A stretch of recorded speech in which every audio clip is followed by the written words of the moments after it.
Hola, bienvenidos a Pentimiento. Esta semana vamos a hablar de un escritor que es otra de las sorpresas que me dio en literatura este 2017, que se llama John Kennedy Toole, que es este escritor, nacido en 1937 en Nueva Orleans, Luisiana, y murió en 1969. Yo no lo conocía, había visto, como ya lo he mencionado en otros videos, sus novelas en Anagrama, que solamente es autor de 2 novelas, la famosa Conjura de los Necios, que seguramente muchos la han visto, no solo por su color amarillo, sino porque realmente sí es muy famosa. Y llegué a ella porque en un momento en una clase de italiano que tomo, yo estuve hablando de el suicidio y mis únicos ejemplos siempre son de literatura, lo cual es muy extraño y muy intenso, y hablé de William Styron, y un compañero me mencionó a John Kennedy Toole, que si no lo había leído y que si no lo conocía y que si eso era afirmativo tenía que leerlo. ¿Por qué? A propósito del suicidio. Porque él tenía 31 años cuando se suicidó. Era una gente realmente, yo creo que no solo incomprendida, sino sumamente depresiva. Entonces, al no poder publicar su principal obra, que es La Conjura de los Necios, pues desapareció de su casa, un día simplemente no regresó, y a lo poco tiempo le llegó a su mamá la noticia de que su hijo se había suicidado. Fue y estacionó el carro en un páramo, así tal cual, metió la manguera al tubo de escape y luego al interior del carro, y ahí se quedó. Tenía 31 años. Entonces, todo eso fue como, pues muy impactante, muy nuevo. Busqué sus 2 novelas y leí La Biblia de Neón, que es una novela que, según la pequeña introducción que viene en este libro, escribió cuando tenía más o menos entre 15 y 16 años. O sea, wow. Es una historia, no solo la historia de las páginas es terrible, sino la historia de él, como cuando escribió la novela, es igual de terrible. Se los voy a contar ahorita.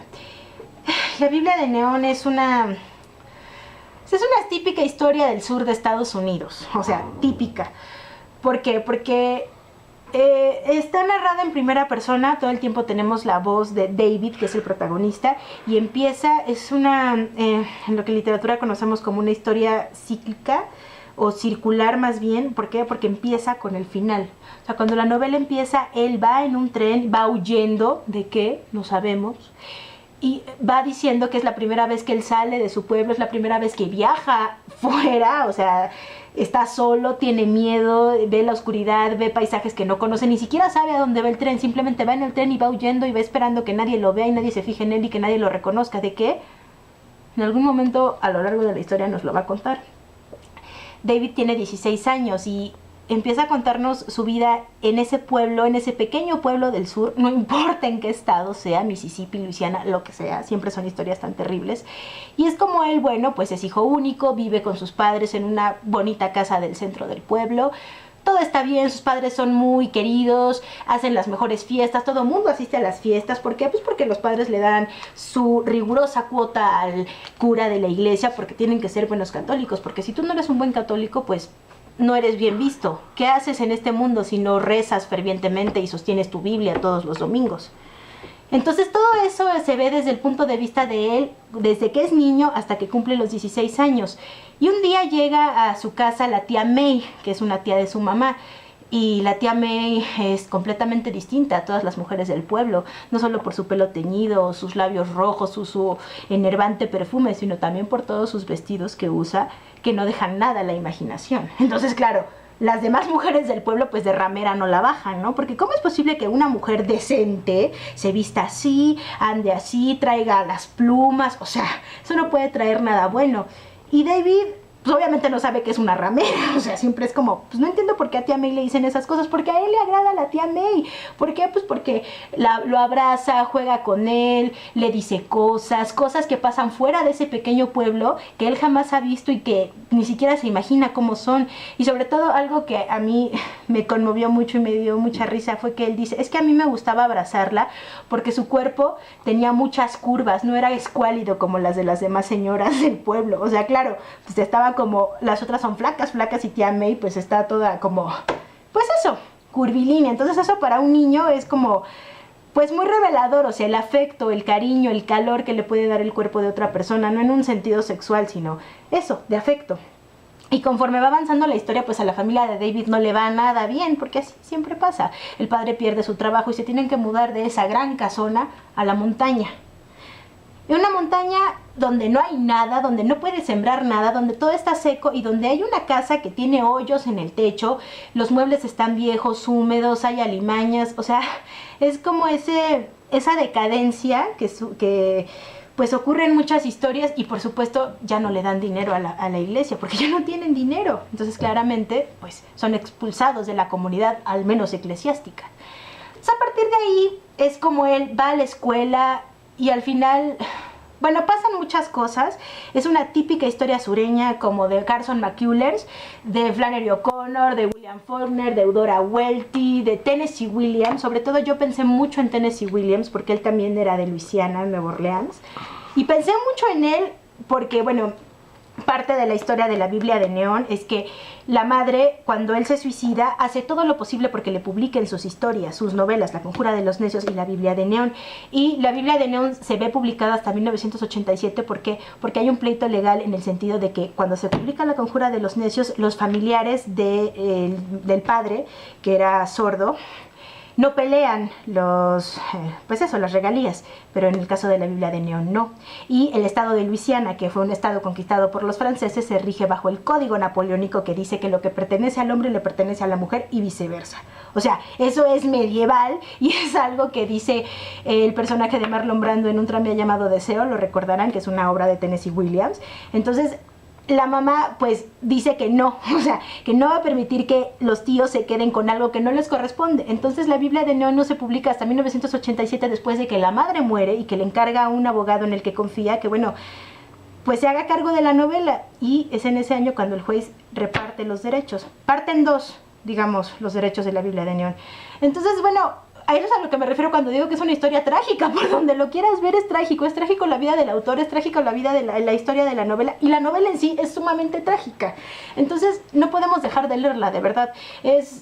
Me gustó muchísimo realmente y me impresionó el final porque me pasó exactamente lo mismo que me pasa con Carson McCullers. Yo siempre me imagino un final terrible y el final es doblemente terrible a lo que yo había imaginado. Siempre hay algo peor en esas historias, siempre. Y yo pensé mucho en una historia de Tennessee Williams, que es una obra de teatro que se llama Esta propiedad está condenada, que hicieron una película con Natalie Wood y Robert Redford, dirigida por Sidney Pollack en 1966, que se llama, la tradujeron como Una mujer sin horizonte. Y pensé muchísimo en esa historia, que también es una historia muy terrible, porque igual ocurre en un pueblo durante la Gran Depresión, que está ahí en medio de las vías del tren, y es como un forastero llega, que es Robert Redford, y su trabajo pues es un trabajo muy terrible. Tiene que ir a los pequeños pueblos y despedir a los ferrocarrileros porque es durante la Gran Depresión. El tren ya no va a pasar por ahí. Esos pueblos que están perdidos en medio de la nada. Entonces es como siempre para ese tipo de comunidades tan cerradas, todo lo que es ajeno, todo lo que viene de fuera y sobre todo todo lo que es diferente, siempre está mal. Siempre tenemos que pues matarlo literal. Aquí, en estas páginas, vamos a encontrar a todos los votantes del señor Trump. Y esta novela es probablemente, no sé, de los años 50. O sea, siempre ha estado ahí, siempre. Cuando fue el aniversario de Carson McCullers, que fue este año, un columnista del País, que no recuerdo ahorita su nombre y no tengo la nota aquí, dijo algo con respecto a los personajes de Carson, que son personajes que nacen en medio de mierda, literal. Pero, ¿cómo están en eso? Y a pesar de todo eso, luchan, o por lo menos lo intentan, de vivir, de salir adelante. Algunos lo logran, algunos no. Es eso. O sea, ¿cómo tú naces en medio de eso? De mierda, tal cual. Siempre no estás destinado para otra cosa, pero haces lo que sea por salir, por sobrevivir. Hemos hablado de ese tema, bueno, más bien yo he hablado de ese tema mucho aquí en Pentimento porque es algo pues muy revelador, nos ayuda a comprender muchas cosas que están pasando ahorita en el mundo. Nos asombra que haya ganado, pero no debería, porque aquí están, siempre han estado ahí. Les voy a leer una parte que resume muchas cosas.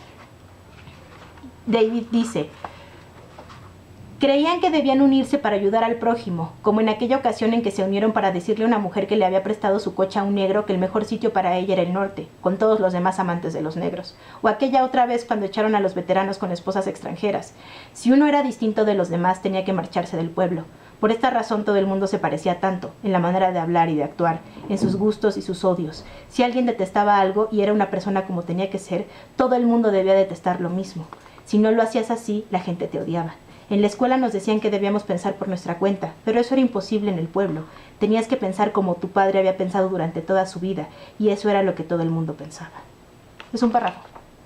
Y resume perfectamente todo lo que yo acabo de balbucear, sin sentido, pero es eso, tal cual. ¿Por qué se llama la Biblia de Neón? Porque, bueno, cuando David ve desde su colina hacia el valle, que es un pueblito chiquitito, lo que resalta encima de las estrellas, del cielo, de la luz de luna, es la cruz de la iglesia que brilla. Y eso a mí pues me da cosa, porque yo eso siempre lo he asociado con el Ku Klux Klan, cuando ponían su cruz en llamas y... O sea, me perturba mucho, me da mucho miedo, se me hace algo tan terrible, pero ahí sigue y seguirá, porque es algo que no tiene remedio. Y creo que debemos leerlo. Yo se las recomiendo, se las comparto, porque fue una nueva experiencia para mí. Fue una gran experiencia, una sorpresa muy grata, pero no deja de ser una cosa terrible, igual que los personajes de Carson, igual que todos los escritores que ya mencioné. Está en anagrama, las dos novelas están en anagrama, y como pueden ver son chiquitas, la lees muy rápido realmente, es muy ágil y es muy triste, mucho muy triste. El final es... ¿qué importa ya que pasemos a otra cosa? Les deseo una muy feliz Navidad, un feliz Año Nuevo. Nos vemos en el 2018. No olviden suscribirse en el botón que está aquí abajo, buscar a John Kennedy Toole, que es una gran sorpresa, y darle like al video y compartirlo. Adiós.